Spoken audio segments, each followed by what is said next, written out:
Günaydın, hoş geldin. Hoş bulduk. Ne var ne yapmaz? İyi çok, sen nasılsın?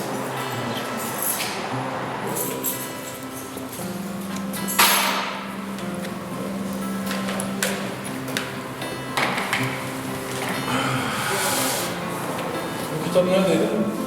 O arabanın bagajında duruyordu.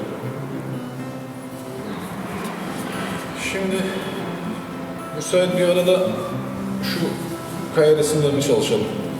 Şimdi kaya resimlerini çalışalım da festivalin konusu neymiş? Tamam, ona şimdi maillere bir bakarım. Sen bir çay koy, ben de yukarıya çıkalım bilgisayara bir bakayım. Sen bak da gel. Tamam, hadi bakalım.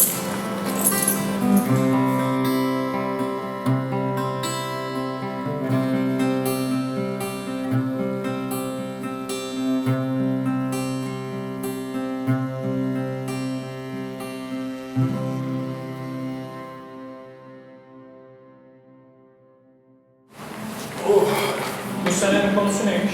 Bu sene Kayıp Nehirler diye bir konu, gemici çapası yapması isteniyor.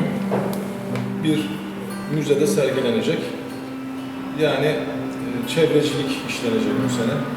Kaybolan nehirler, Değerler. evet, işte çevrecilik. Tam o konuyla alakalı bizim yapmış olduğumuz balık kılçığı. Fakat daha önceden işlediği için Yeni bir şey yapmamız lazım. Tabii şimdi biraz demircilikle alakalı o işçilikleri göstermek lazım. Herkes çapa yapacak. Bizim çapamız biraz farklı olması Farklı lazım. olması Bir şey lazım. ifade etmemiz lazım Evet. orada. Çıkalım yukarıya da biraz karalama yapalım bakalım. Biraz tartışalım. Biraz araştırma yapalım. tamam. Ondan sonra da bakarız bir şey çıkarırız. Kayıp nehirlerle alakalı bir şeyler düşüneceğiz. Evet.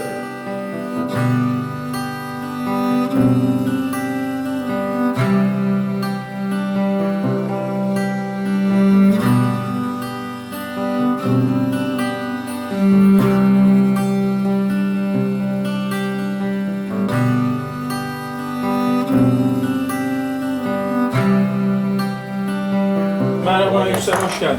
Yüksel hoş geldin. Festivalle alakalı konu geldi. Ulan Frankos'un. Evet, konuyla alakalı işte neler yaparız noktasında bir fikre ulaşmaya çalışıyoruz. Nedir konu bu sene abi? Kayıp nehirler, yani biraz doğacılık, işte doğa, çevrecilik falan. Buna herhalde vurgu yapılıyor. Çapa seçmişler. Sen de bir bak. Sen geliyorsun bu sene. Gidiyorum evet. Şöyle bir şey yapalım mı? Bunu varak kaplayayım ben de orada. Sunumu da güzel olur. Onun altın varak kaplamasını festival alanında yapalım. Evet. Canlı. Tabii. Peki. Seyirciler eşliğinde. Çok güzel olur. Tamamdır. O zaman başlıyoruz.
sayılabilecek bir saatte hava aydınlanmadan yola çıktık.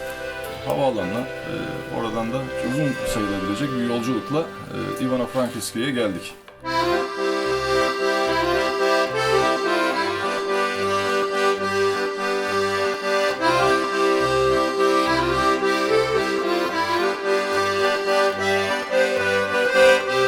Burası Ivano-Frankivski. Şehrin tarihinde demirciler önemli bir yer tutuyor. Demircilere çok önem veriliyor. Şehrin değişik yerlerinde demir sanatçılarının eserlerini görebilirsiniz.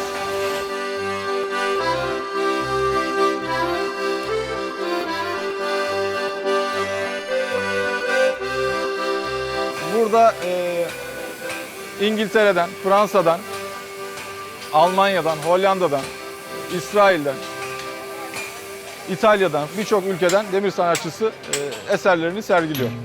Buraya ilk kez katıldığımız sene bayrak istemişlerdi. Bayrak yerine asıldığında gördük ki çok ciddi bir ilgi var Türk bayrağına karşı. Bu bizi çok etkiledi.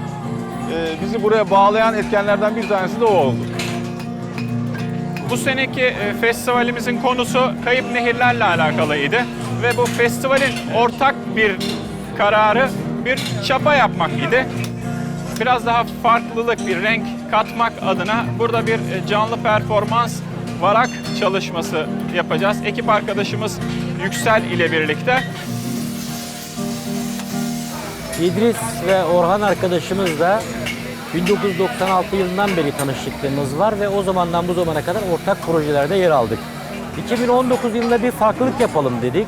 Yaptığınız ürünler çok güzel ama hiç kimsenin yapmadığı bir şey olsun. Yaptığınız ürünlerden bir tanesini varak kaplayalım diye karar aldık. Bakalım insanlar nasıl bir tepki gösterecekler göreceğiz.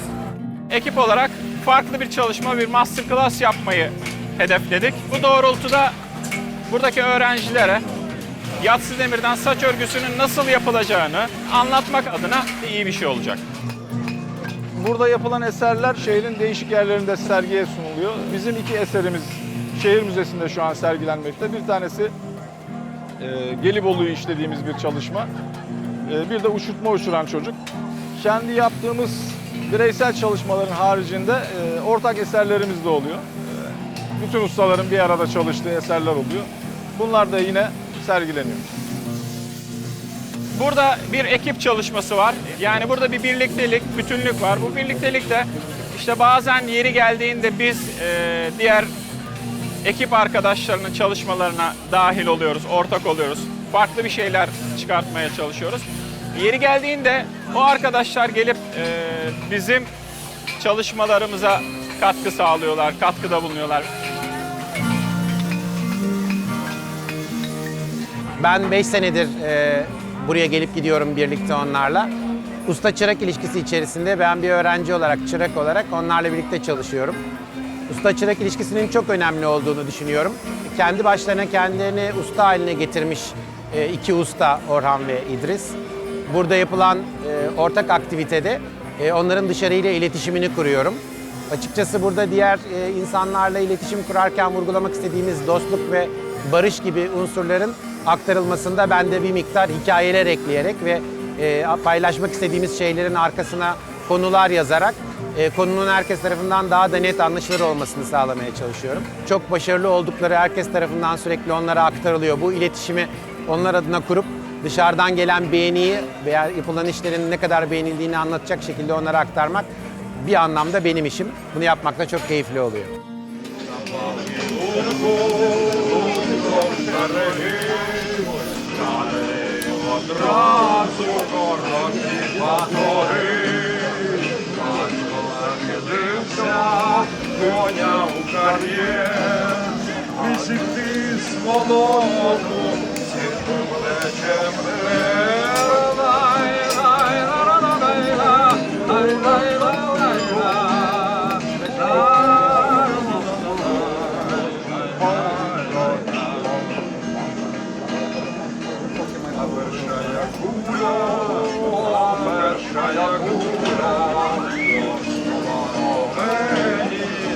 Спасли ремні, а як куля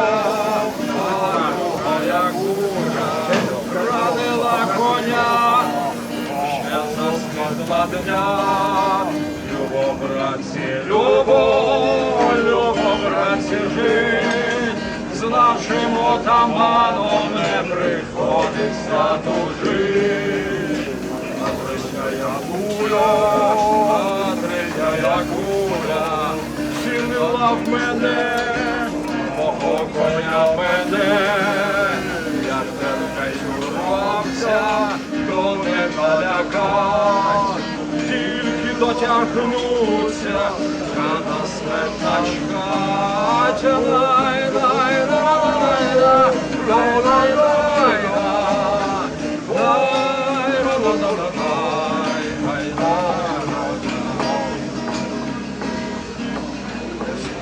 Батьку, нічого пенять, ті, хто винуваті, ще на гріхи сплять, а що не владнали, та не домайстрували, буде того зілля нашим дітям дарувати. Любов, братці, любов, братці, жить. З нашим отаманом не приходиться тужить. Любов, братці, любов, братці, жить. З нашим отаманом не приходиться тужить.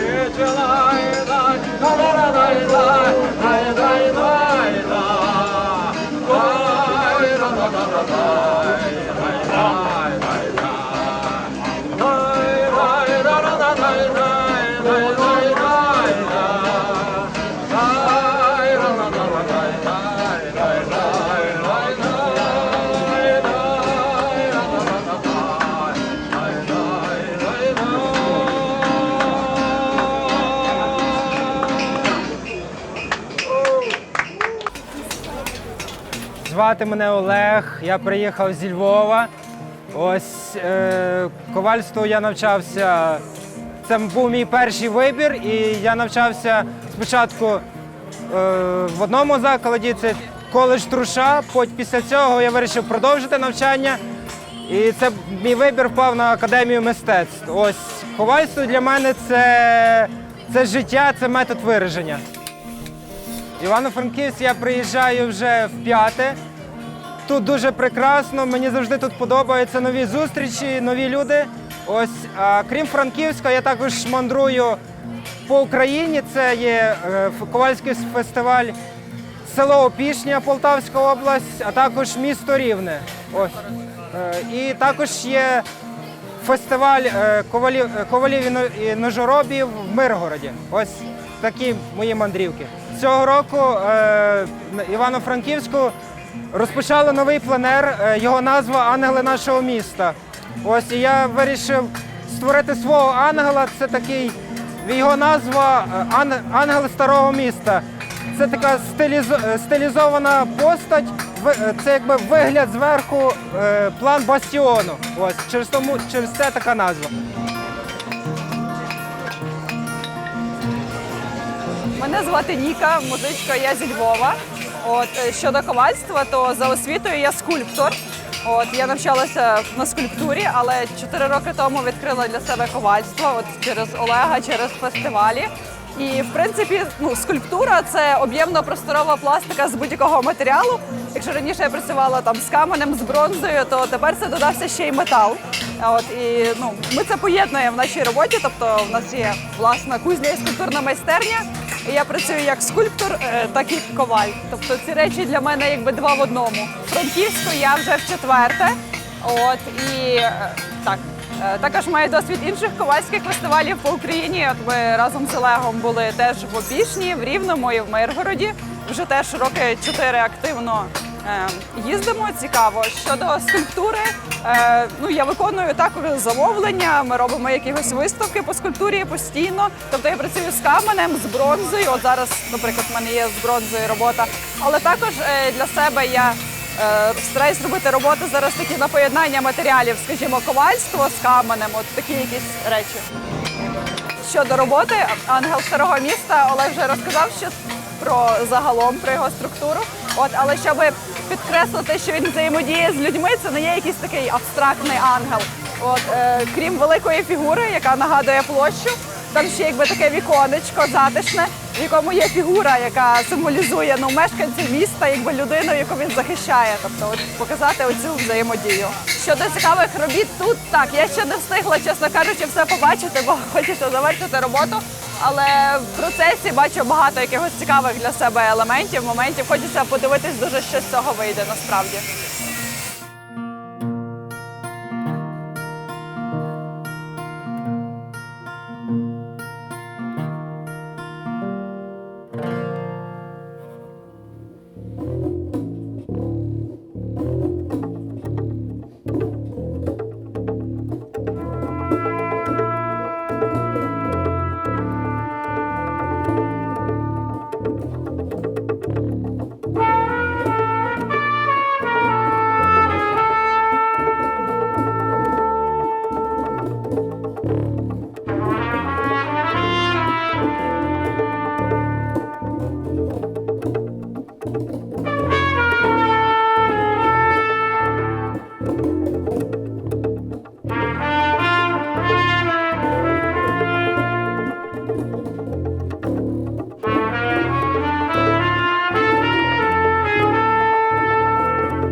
Мене звуть Коваль Талісман, я представляю Національну спілку митців з художнього металу.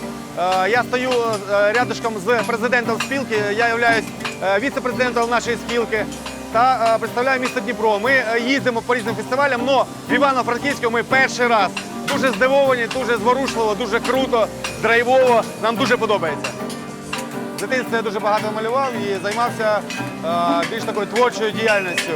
У мене дуже багато було в житті перемін, я займався і закінчив пожежне навчання, тобто отримав офіцера, все. Ну, потім я зрозумів, що треба продовжити свою справу, якою я займався з дитинства. Як вияснилося, мій прадід займався цим довоєнне время. займався ковальською справою. Деякі роботи його знаходяться в різних музеях нашої країни. І я почав займатися цією справою. Спочатку займався, роздивлявся, придивлявся, а потім, коли зрозумів, що це треба тільки мені, я почав експериментувати та робити різні речі, які мені, тобто в першу чергу подобаються мені, а потім вже подивитися, що це ще подобається людям. Так я і займаюся цим ділом. Так як ми заснували перший фестиваль ковальського мистецтва у Дніпрі, називається Ковальфест, я дуже багато дивився, як працюють люди, і мені дуже було цікаво кожна думка, різні взгляди різних людей.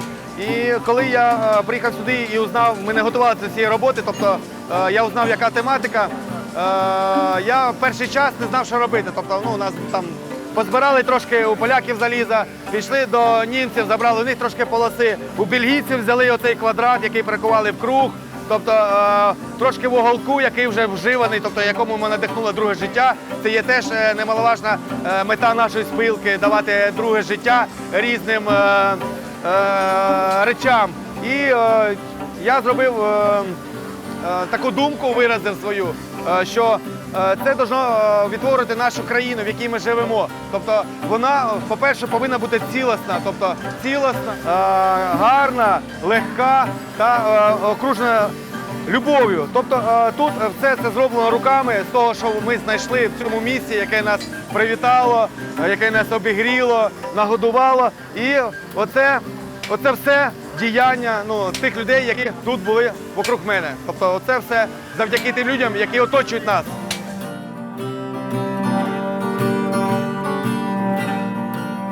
Мене звати Тетяна Тильська, я президент Національної спілки митців з художнього металу міста Дніпро, Україна.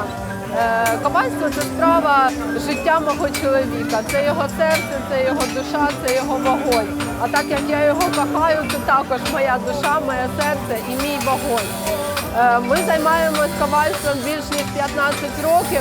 І одного разу мені прийшла на думку така ідея, щоб створити у нашому місті спілку, асоціацію, де об'єднуються ковалі, майстри, яким важко поодиночку бути, які не мають можливості виїжджати в другі міста України, в другі країни світу. Тому ми створили і ми допомагаємо, ми розвиваємо. Ми створили перший фестиваль ковальства на Дніпрі Ковальфест. Ми запрошуємо всіх, хто тут знаходиться. Ми підходили до кожного, ми знайомилися. Ми раді бути тут, ми раді бачити наших побратимів, тих, у кого горить вогонь у серці, в душі і в очах, як у нас.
Kowalstwem zajmuję się 15 lat, wspólnie z bratem Władysławem Raczkiem. Uprawiamy kowalstwo, posiadamy własną kuźnię w Pisarzowej. No i z tego żyjemy. Co wytworzymy, to sprzedajemy i to jest nasz tak jakby zawód. Oprócz festiwalu w Iwano-Frankowsku byliśmy w Kolbermoor, to jest w Niemczech, później byliśmy w Ipswich w Austrii i Gotha też w Niemczech, w Turyngii. To są najważniejsze polskie te festiwale, w których uczestniczymy. To jest praca konkursowa, no bo temat przewodni na Iwano-Frankowsku to jest kotwica typu admiralskiego z podstawką. To jest łańcuch, do którego był zapinany do statku, no i to jak się spuszczało do ziemi, to robiło dziurę, no i zahaczało. To jest typ kotwicy admiralskiej. Nazywa się admiralska. Taki typ kotwicy. Uczestnictwo w takim festiwalu to jest okazja, żeby poznać kowali z innych krajów. To jest, no mamy bardzo dużo znajomych z całej Europy. To jest tak jakby taka brać kowalska, gdzie się spotykamy na tych festiwalach. No i wymieniamy poglądy, podpatrujemy jak różne techniki, rozwiązania przy tym kowalstwie. Tu w Iwano-Frankowsku jest bardzo serdeczna atmosfera, jest dużo życzliwych ludzi, kowali. No i chcemy tu przyjeżdżać, jak tylko będziemy mogli, to za każdym razem będziemy przyjeżdżać, ponieważ tu jest atmosfera kowalska i taka wspólna więź wszystkich tych kowali i pozostałych ludzi.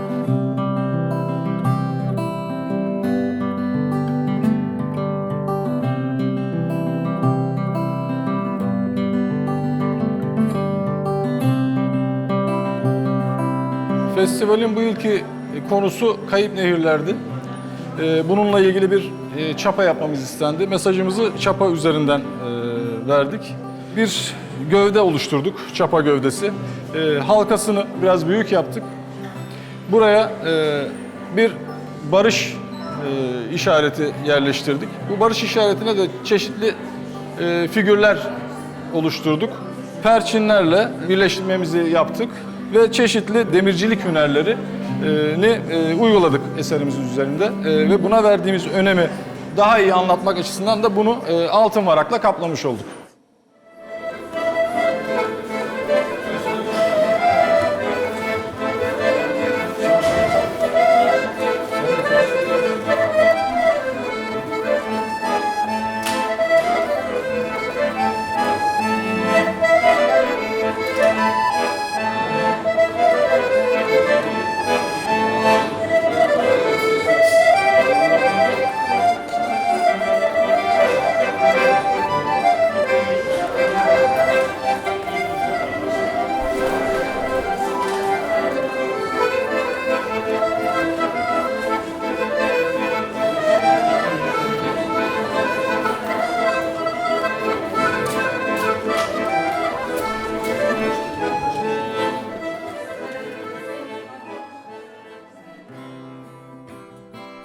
Damiano Stefano Della Roia, born in Milan.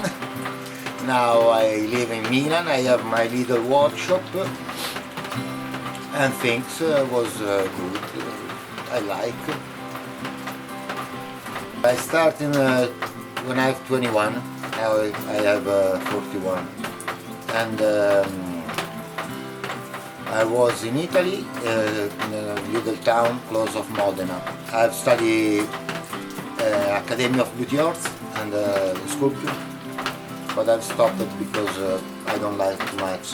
Late I have a trip and casually I have find my teacher, Giuseppe Gatti. He's a good teacher in Italy. I've been working there 8 years. Later I'm gonna wait to have another trip and working in another workshop for some times. In 2008 we started the global crisis and work was really bad in this year. Now it's better. Now it's better. In Ivano-Frankivsk I was the first time in 2011 and I come more or less every year. Now I've stopped for 2 years because I built my workshop and I don't have time for anything. These 2 years of work so stronger. I'm going every year since Stia, every 2 years, Biennale. First time 2001. First time with Giuseppe Gatti who ever bring me and showed me all the blacksmith world and all this occasion for seeing the blacksmith. It's so interesting. Festival, one time in Ipsitz and many times in some little festival in Italy, Portonovo, San Marco d'Alunzio, Limena. I don't remember exactly how many times or where. We have in Italy, like everywhere, have many little festival. I'm not musicians. I try to do is good art. Many people living without pension or without blacksmithing, artistic blacksmith, but no one in the world, I think, can live without music. It can be a good present for the friends. Many night who was a good party because of accordion or one guitar and singing together.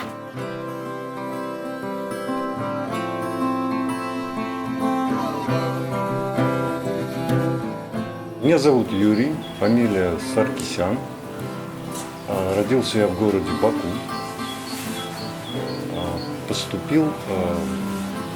Поступил в академию, уже прошло, наверное, 40 лет, как я поступил в академию. Выучился там на художника по металлу. Имел практику реставрации по металлу. Именно кузнечное ремесло. Дальше меня пригласили преподавать, и с тех пор я в этой академии работаю. Сейчас я на должности профессора, преподаю композицию и композицию материалов. Что сегодня произошло, это великолепное событие, поскольку в Карпатах я не бывал никогда. Эта встреча с настоящими профессионалами из разных стран. Мы разные, но мы вместе. Это самое главное. Еще такой случай приятный, что вот сейчас мы стоим напротив домика Параджанова. Это один из моих любимых режиссеров, который на уровне мировых режиссеров, таких как Пазолини, Феллини, Тарковский российский. Певец Востока, восточной культуры, где, наверное, в этой песне объединяющий момент всех тех восточных народностей, которые жили за Кавказье и еще ниже. Вот. При случае посмотрите, пожалуйста, это очень хороший режиссер и фильм. Наверное, 5 или 6 лет назад мы впервые встретились с Идрисом и Оханом. Мне было особенно приятно, потому что я услышал речь, которую я слышал в детстве. Она очень похожа на азербайджанский язык. Вот. Это очень теплая встреча. Я рад, что эти ребята работают с металлом. На самом деле, это, наверное, это очень древнее искусство, которое сейчас возрождается в Турции. Это здорово. Это еще одна возможность, через которую мы можем общаться, понимая друг друга. У них великолепная работа, неплохой вкус. Я думаю, что в будущем мы обязательно еще вместе что-нибудь сделаем.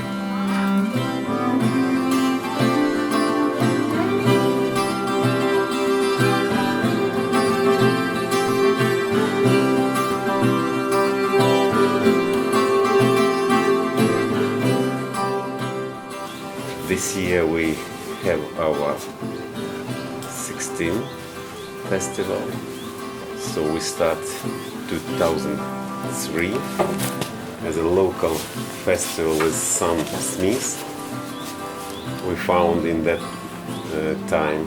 So, and in 2006 probably or 2007 we got a huge explosion of different countries and many blacksmiths came to our festival. But this happens because we started to work with different blacksmith communities, visited different events in Europe, in former Soviet Union. So, and step by step we got a lot of friends, a lot of contacts, and started to invite them, and it happens now.